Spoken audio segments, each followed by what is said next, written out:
10th का mathematics में chapter हो गया सरफेस एरिया एंड वॉल्यूम, पृष्ठीय क्षेत्रफल एवं आयतन, यानी मेंसुरेशन है ये।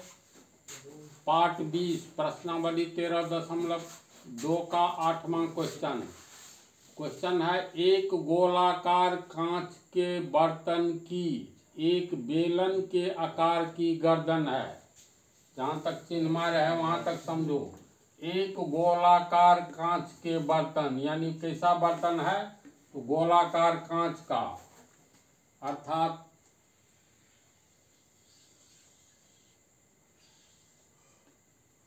ये गोलाकार कांच है, ये बर्तन है जिसका गर्दन कैसा है, तो पानी उनी भरने के लिए ऊपर में ये बेलनाकार गर्दन है।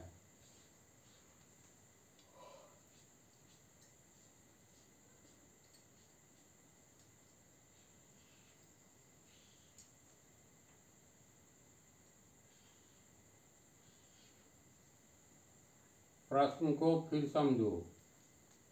ये गोलाकार कांच का एक बर्तन है, इसका केंद्र कहीं न कहीं होगा गोलाकार, तो मान लो ये सी केंद्र है।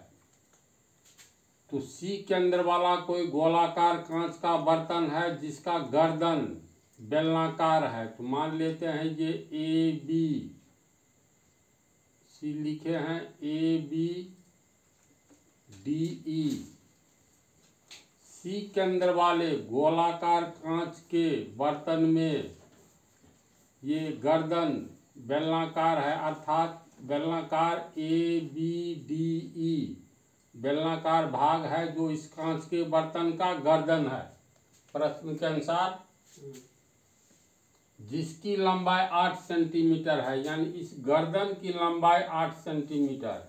तो लंबाई का अर्थ हो गया ये तो वृत्ताकार भाग है, तो मान लो यहाँ पर केंद्र है और समान वृत्ताकार भाग होता है बेलन के दोनों पृष्ठ में। ये दोनों केंद्र हो गया, एक केंद्र को मान लो ओ और दूसरे को मान लो ओ डैश। तो बेलनाकार गर्दन की लंबाई दिया है, लंबाई का अर्थ यहाँ हो गया बी डी यानी ऊंचाई, केंद्र को मिला दो।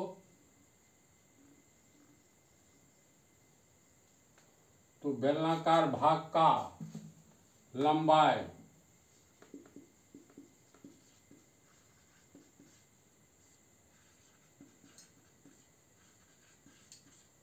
का अर्थ यहाँ ऊंचाई हो गया, हुआ ना। तो इसको मान लो एच, एच मीन्स हो गया ए ई को हो या ओ डैश ओ बोलो या बी डी बोलो। ये दिया हुआ है गर्दन की लंबाई 8 सेंटीमीटर, यानी एच का मान 8 सेंटीमीटर तथा व्यास 2 सेंटीमीटर है।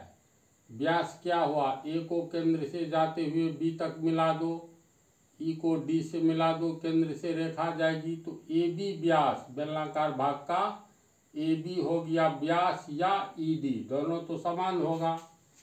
तो बेलनाकार भाग का व्यास, इसको हम लोग डी मानते हैं, बराबर डी। डी का मतलब हुआ ए बी या ई डी, ए बी बराबर ई डी बराबर कितना, तो व्यास दिया है 2 सेंटीमीटर, इसलिए व्यास का आधा त्रिज्या, तो आर हो गया 2 का आधा 1 सेंटीमीटर। आर का मतलब हुआ ओ डी, ओ ई, ओ डैश बी या ओ डैश ए। इसके बाद दिया है जबकि गोलाकार भाग का व्यास 8.5 सेंटीमीटर है, तो केंद्र से जाती हुई रेखा खींचो, जो व्यास हो जाएगा ये मान लेते हैं एम एन। तो गोलाकार भाग का व्यास ये मान लिए एम एन, और इस व्यास को कैपिटल डी में मानते हैं। स्मॉल डी में बेलन का व्यास हो गया। ये दिया हुआ है डी का मान 8.5 cm, इसीलिए इसका आधा त्रिज्या होगा तो गोलाकार भाग का त्रिज्या मान लो कैपिटल R। इसका आधा तो 8 रुपया 50 पैसा का आधा 4 रुपया 25 पैसा, यानी 4.25 सेंटीमीटर, इतना डाटा दिया हुआ है। कहता है इसमें भरे जा सकने वाले पानी की मात्रा, यानी इसमें पानी भरोगे तो यहाँ तक आएगा ना पानी, गोलाकार भाग भर गया, फिर ये बेलनाकार भाग में ऊपर तक आएगा। इसमें भरे जा सकने वाले पानी की मात्रा माप कर एक बच्चे ने यह ज्ञात किया कि इस बर्तन का आयतन 345 घन सेंटीमीटर है। एक लड़का टेस्ट किया और माप करके देखा इसका आयतन इस बर्तन का कितना है, तो 345 घन सेंटीमीटर। जांच कीजिए कि उस बच्चे का उत्तर सही है या नहीं, यह मानते हुए कि पाई का मान 3.14 लेना है, यह मानते हुए कि उपरोक्त मापन आंतरिक मापन है, यानी अंदर का मापन है, माप है। तो इसका वॉल्यूम लड़के का कहना है 345 cm³ होगा। तो हम लोग निकाले तो इस संपूर्ण बर्तन का आयतन, यानी लिखेंगे इस बर्तन का आयतन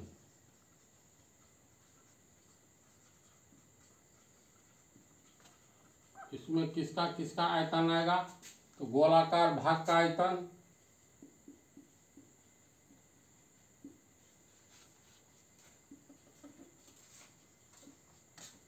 इसमें जुट जाएगा बेलनाकार भाग का आयतन, जोड़ बेलनाकार भाग का आयतन।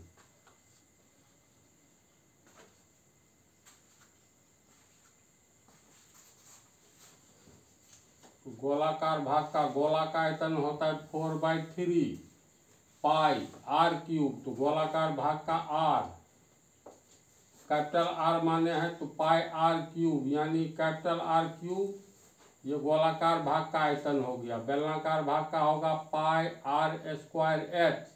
तो बेलनाकार भाग का r का मान छोटका r लिए हैं, तो पाई r²h, h हो गया तुमको ये लंबाई।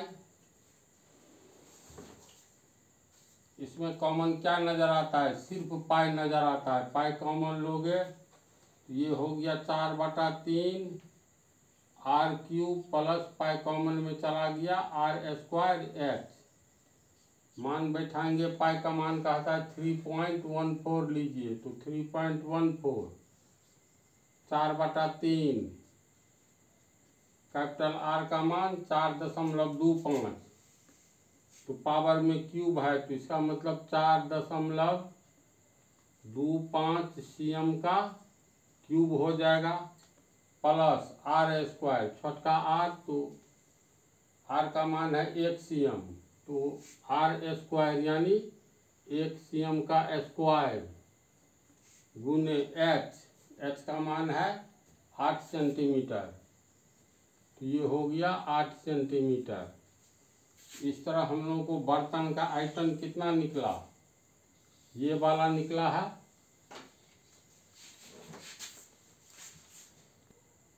हम लोग को बर्तन का आयतन इतना आया है, अब गुना करोगे 3.14, 4/3, 4.25 को 3 बार गुना करोगे तो इतना होगा।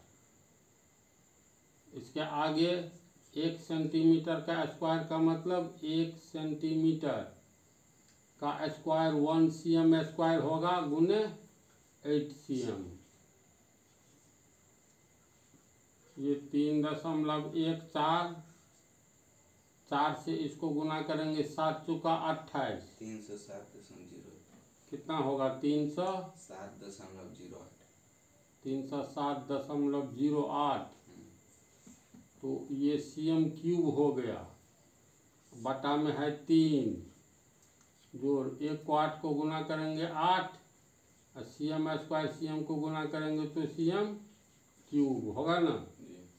ये हो गया 3.14 कोष्ट 307.08 cm³, ये 8 × 24 cm³ हो गया बटा में 3।